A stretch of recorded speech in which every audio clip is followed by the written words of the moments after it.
ئەمە زیاتر ڕەوشە کارگەهان گوتوبێژ بکن divê dema ku daxwazî li ser gazê heye bû berhem anîne Rêzdar Şêrzat Mîrza ku xwediyê kargeheka xiştana li Hewlêrê li stûdiyê mêvanê me ye Kak Şêrzat û bi xêr hatî spas bo amadebûna we Rewşa we çi ye kargehên we niha di çi azdane bû berhem înanê bû piştbestinê bi gazê yan bi çirêk berhem tîne والله خۆی ئێستا معامل تابوو ئەوڕۆکە مەسەلەن معاملی خشتی زۆر پێشکەوتووە ئەگەر ئیشی لێ بکرێ و دامی سنایی هەبی زۆر باشە مەسەلەن دامی سنایی چییە ینی یەکەم مەسەلەن باشیەکانیان لە چ ڕوویەکەوە هەمانە لە چیدا باشن ئەوانەی کە هەیە مەسەلەن ئێستا معامل ئەگەر هات و مەسەلەن دامی حکوومەتی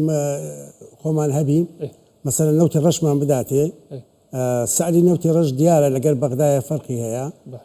نەک لە بازار ڕەش بکڕین بازاری ڕەش بەڕاستی ئەو لەفتەی دەیکڕی نازانین چ نەفتەکە یعنی هەموو لەو ئەمادە شتێکە دەکەن بەلای مواسەفات دەفرۆشن مواسەفاتیش نییە لا مثلا ئێستا لە حکوومەتی مرکزی نەوتی ڕەش تەنی بە 100 دیناری تەبعە لێرە لە کلمە تەنی بە 280 دۆلاریە باشە ئەو کارگەنە تەنها بە نەفتی ئیش دەکەن بەڵێ نەفتی ڕەش و گازوایل باشە بەڵام عێراق داوا دەکەتن گازی سروشتی پێیان بدرێتن بە کارگەکان بدرێتن ئەمە چۆن دەبێت بۆ ئێوە والله ئەگە بێت و ئەوان گازی سروشتی بدەن کارگەکان بە گازی شێ بکە زۆر باشە لەبەرەوەی حتى لە BBA زۆر باشە دووکەلی نابی مەسەلەن زۆر شتی فەرق دەکات ئەگە بێت و بە گازی ئیشێ بکە وچینە کولفەشی کەمتر بی خاوێنتریشە تەلەوسی بێشی نییە باشە ئێستا کارگەی ئێوە ئەگەر بکەینە نمونە توانەی چەند بەرهەمهێنانتان هەیە لەم توانایەدا ئێوە چەند نەوت سەرف دەکەن و پێویستان بە زیاتریشەیە بەخوا ئەمە پێشی ئێستا مەسەن بڵێن بە گازی ئیشمان نەکردیا بەس بە نەوتی ڕەشمان کردیا کوران سەرف دەکەن لە ماوەیەکی دیاری کراوە لە ماوەیەکی دیاری مەسەلەن هەر دەورانێکی کوورەی ئیمای حالێن ئیمای ئێستا 250,000 خشتی دەگری باشە ئەو 250,000 خشتی یەک ترێلا 36,000 لتر دەکات 21 تن 22 تن نەفتی ڕەش دەخوا ئەوە زۆر سعری کەربچەکەی دەکوژی لە ڕێی بازاری ئازادەوەیەوە دابین دەکەن ئەو نەوتە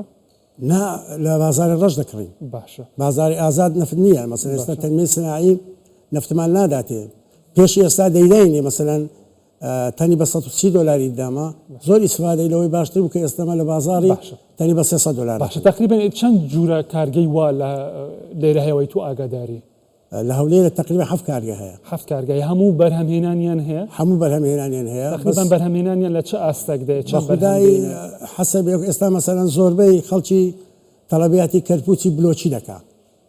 یعنی 20 بە 20 بە چل کەرپوچی گچکە زۆر ئێستا حالێن ئیستعمال ناکەن ئەوەیە مەوزوعەکە داخوازیەکە لە کوێوە بوتان دێ زیاتر واللهی هەموو جنوبە لە عێراقەوە بوتان مەشارعی خۆمان زۆر داوا ناکەن نووس لە بە ئەوەی چکو ئەوەی داوا دەکەن ئەو پوگەیە چیە خشتی بووکە ئەوەی داوا دەکەن ئیمە داوا ناکەن ئی خۆشمان هەرزانتریشە بەسەر ئەوی داوا دەکەن نازانم باشە خواستەکە لە زیادبووندایە چوونە بەخوا ئێستا حەڵەکەی لەسەرە حەرەکەی لەسەر زیاتر لە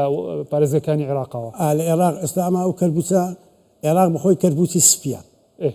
کەرپوچی سپیە ئەوان بە کەرپوچی سپی ئێستا ئیشێ ناکەن فێرە کەرپوچی مەبوونا کەرپوچی مەکەسۆرە بوو جیاوازیەکانیان چییە جیاوازەکەیان خەیە هەیە مەملەحەی هەیە باشە ئەو کەرپوچە سپی جنوب مەملەحەی هەیە کەرپوچی خۆمان مەملەحەی نییە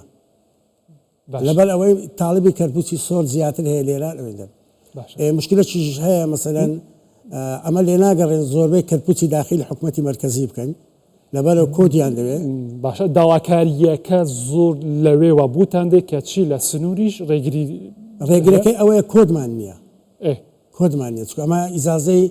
ئیقلیممان هەیە باشە ئەوانش ئیزازەی مرکزیان هەیە ئەوە فەرقەکە لە هەندەیە لەبەر سەیتەراتی لێ ناگەڕێن دەبێ معاملات بکرێ و کتاب بکرێ لۆ بەغدایە بچی ئەوەش فترەی دەوێت حتى لێ کۆدەکە دەردەچی کۆدەکەش مەسرفەکی زۆری دەوێت حتى کۆدەکە دەردەچی بوویە نەتان کردووە ئەلێ وڵناوەڵە محاولەمان کردیە مەسەلەن بەس لەوانەیە حدودی دەفتەرین یەک دوو دەفتەری دەخوا حتى ئەو کۆدەی دەردەچی ناو لە داخلی سەیتەرەکانی حکوومەت دەبی کە بارت لێرە بار کرد لەوێ مانی عەدلێنەکەن داخل باشە ئەوەندەی کە تاواکو ئێستا دەڕواتن ئەی چۆنی دەڕواتن نا ئێستا ناڕوە ئێستا هەر ناڕوە ناڕوە لەبە ئەوەی چکو هەندێک معامل هەیە لێرە ئێستا ئەو کۆدەیان هەیە دوسێ معاملەیە کۆدیان هەیە ئەوان کۆدیان نیە بەس لە معاملاتن کۆدی بکەن خوتان هەتانە ئەمن دوو معاملەم هەیە باشە معاملەکەم هەیە قەدیم لە ساڵی 82 ئەڵمانیا هینایتم لێرە لە منتقەی سناعی لە مامزاوەیە باشە معاملشمان بۆ ئاخیر 2014 و 13 دەست پێ کرد لە زورگە زراوی لەوێ دەستمان پێکرد کردمان نرخەکانیان چوونە کاک شێرزاد کۆی نرخی ئەو کەرپوچەنەوە بەرهەم دەینن کەمیە دەفروشن و ئەو کەرپوچەی ئێستا کە ئەمە مەسەرەن گچکە ینی هەفت بە 12 بە 24 بەکار دەینین لۆ مەسەرەن بینای ناوماڵە و شتووە ئەوە سعی دەڕوا مەسەر حەسەبی سەرفیاتی نەفتەکەیە ئەگەر نەفتەکە هات و گران بوو ئەتو مەزبوریش محاولەشی دەکەی شتێکی باە سەر کەرپوچەکەی ئەگەر نەفتەکە بڕێک سەرەکەی لە دابەزین بی نا سەرەکەی ناوگەڕێ 215 25 20 ئەوە سعی گچکە باش ئەی فەرقەکەی لەگەڵ ئەوی عێراق بەرهەم دەینیتن چوونە لە نرخ زۆریش ئەوان چکو هەموو شتێکی مساعداتی گاز و نەفت و ڕوون شتی وەردەگرن ئەوان هەزاری کەرپوچی بە 90,000 دەفرۆشن باشە هەزاری ئەمە هەزاری بە 215 210 دەفرۆشن 220 دەفرۆشن لەبەرەوەی ماوەدەکەمان دعمەکەمان نییە لە بازای ڕژ وتت لێرە خواستشی لەسەر کەمە لەلایەن ئەوانەی کە پێویستیان بۆ بینایە بۆ هەر کارێکی دیکە بێتن پەیامتان چییە بۆچی پێویستە ئەم کەرپوچەیکە بەرهەمی ناوخۆیە بەکار بهێنرێتن جیاوازی چیە لەگەڵ ئەوانی دیکە کە ناوعەکانی دیکە کە دروست دەکرێن لە کوردستانیان هاوردە دەکرێن بە خودای خۆ هاوردەکەش لەوێ ئەوەندە قیمەتەکەی هەرزانە بەس ئوجرەی عەمەلی دێتە سەرێ لەبەر هەندێک لێرە زۆربەی ئیستعمالی ئەوان دەکەنی خۆمان ناکەن لەبەر ئەوەی مشکلەی ئەمە نەفت و گاز و ڕوون و ئەوانەمان هەیە